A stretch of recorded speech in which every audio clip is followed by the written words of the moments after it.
Great, thank you so much, Peter. So today I'm going to talk about our work in which we explored alternative methods for performing secure development studies.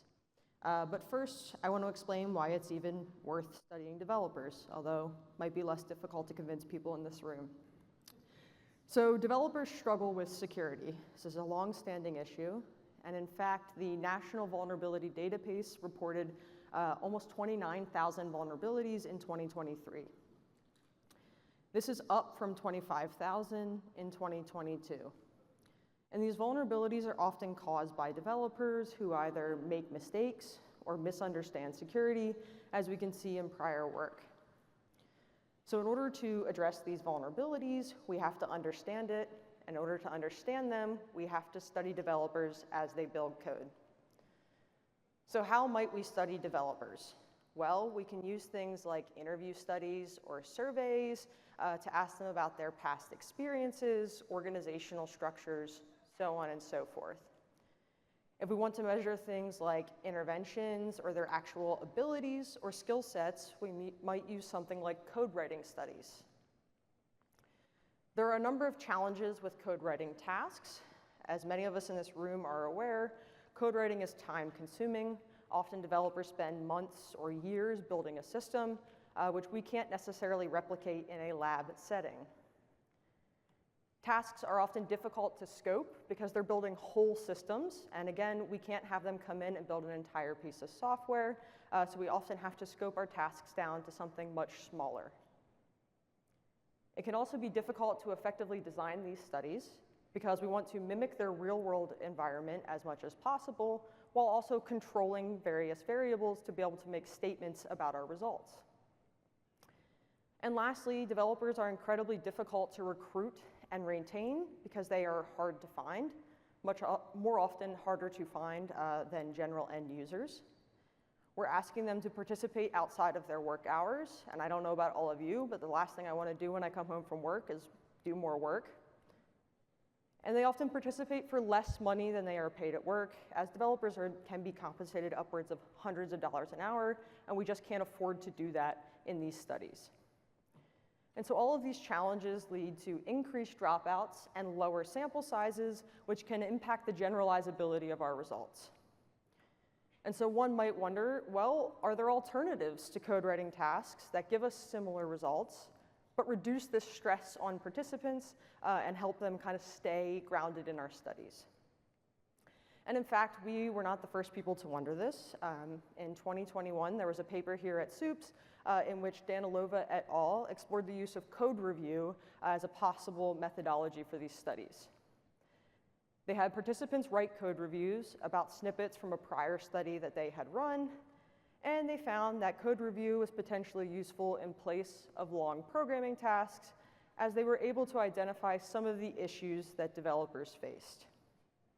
However, this wasn't necessarily a direct comparison between different methodologies, and so we aim to expand on this work by directly comparing read and fix to a write condition.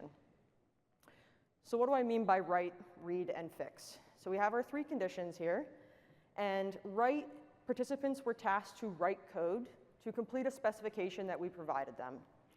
They were also provided with tests and were able to run their code as often as they wanted. For read, we provided them with completed code, and they were expected to read this completed code, identify any bugs or vulnerabilities within this code base, and then describe the fixes that they would actually employ to address these bugs or vulnerabilities. However, I want to note that they did not actually alter any of the code. They only provided comments of these fixes, and they were not able to run their code as we only wanted them to really be able to read a code base. And then finally in fix, they're also provided with completed code, and they would read this, again, identify any bugs or vulnerabilities that were within the code base, but then they were actually tasked with addressing these bugs and vulnerabilities. They were also provided tests and able to run and check their code as often as they wanted. So with these three methodological conditions in mind, we had the following research questions. Do read and fix conditions provide the same results as write? Specifically about the functionality and security of the intervention that we're testing. And do participants in read and fix feel fewer negative effects, such as dropout rate, frustration, and time spent within the study? So to do this, we partially replicated a study from 2017 in which they looked at the usability of Python cryptographic APIs. In this study, participants completed self-contained short write tasks. They were tasked with utilizing one of 5 Python cryptographic APIs, and tasks in this original study were focused on asymmetric and symmetric encryption. We chose to partially replicate a study because if we're going to do methodological comparisons, we want to be sure that our write condition is good in the first place, right? And so we should, in theory, be able to replicate the results from this original paper. We also chose this paper in particular because it allowed us to compare our write, read, and fix results because the results in this paper were easily statistically comparable across different conditions. So when people joined our study, they started obviously by consenting, and then they went to condition assignment, in which we had our write, read, and fix condition, as I talked about, but participants were also assigned to use one of 2 libraries, either PyCrypto or Crypto.io. After this, they were sent off to complete their tasks, which were presented in randomized order, where they were tasked with both encrypting and decrypting data with a provided key, and generating a key and storing it to a password-protected file. These tasks both came directly from that replicated paper. Finally, they were booted off to our final survey, in which they were asked about their perceived performance on our tasks, how well they thought they did, how secure they thought their solutions were, how frustrating and fun the tasks were, and why, and their general background, such as how much security or development experience they had. All of this happened within participant browsers through a system that my collaborator, Joe Lewis, built, and if you're interested in that, he's around and will be giving a talk about this in depth at CSET on Tuesday. So to analyze this data, we manually reviewed all of the code for bugs and vulnerabilities. We were able to leverage the vulnerabilities and bugs from the prior replication, as well as a known list of the bugs and vulnerabilities that we knew were in the read and fix code that was provided. To compare our results among conditions, we ran various regressions for the impact of library on results and condition on results. I don't have time to go into them, but there's more details about them in the paper. So we recruited 112 valid participants using a mix of Upwork and computer science mailing lists. We had 35 participants in write, 37 in read, and 40 in fix. Our participants were fairly experienced, but not in security. They had about 7 years and 4 years of programming and Python experience, but only about 1 year of security experience.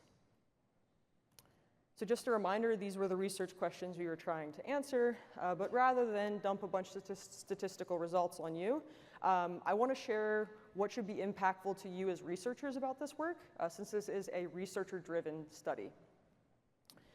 So our first takeaway is that write might be most useful in measuring the efficacy of code writing tools. So in our study, write was able to reveal important differences between the 2 cryptography APIs that we tested, specifically in the security of the solutions that our participants produced. And this was actually statistically significant, mirroring the original paper.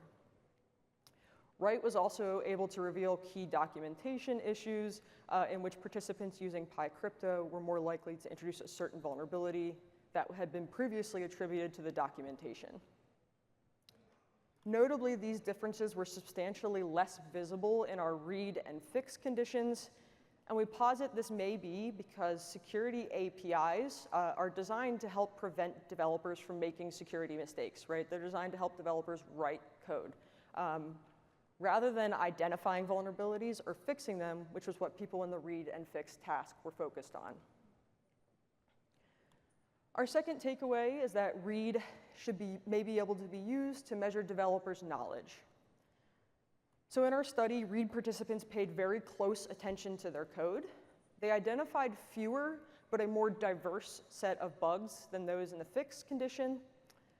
And they actually identified more vulnerabilities than those in the fixed condition, even identifying 8 out-of-scope vulnerabilities for our study.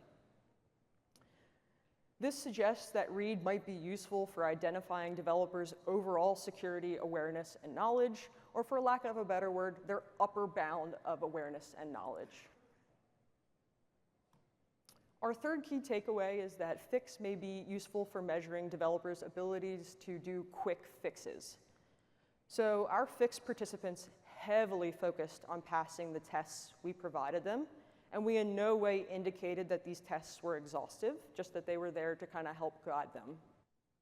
In fact, all of our FIX participants started the study by running the code. It was the very, very first thing they did. And 31 of the 40 immediately moved on after they passed the provided tests, not spending any more time on the study. This actually caused them to miss key bugs and vulnerabilities within the study because they were so focused on the things that were identified by the tests. And this actually mirrors some of my prior work in which participants really struggle to identify opportunities for testing out of those that are provided for them. And so with this in mind, FIX might be useful for identifying vulnerabilities and bugs that developers can quickly find, or colloquially, a lower bound on their abilities, because it'll identify the things that they can do instantaneously without really having to dig any deeper. And the last takeaway I want to talk about is using READ and FIX to minimize time and frustration.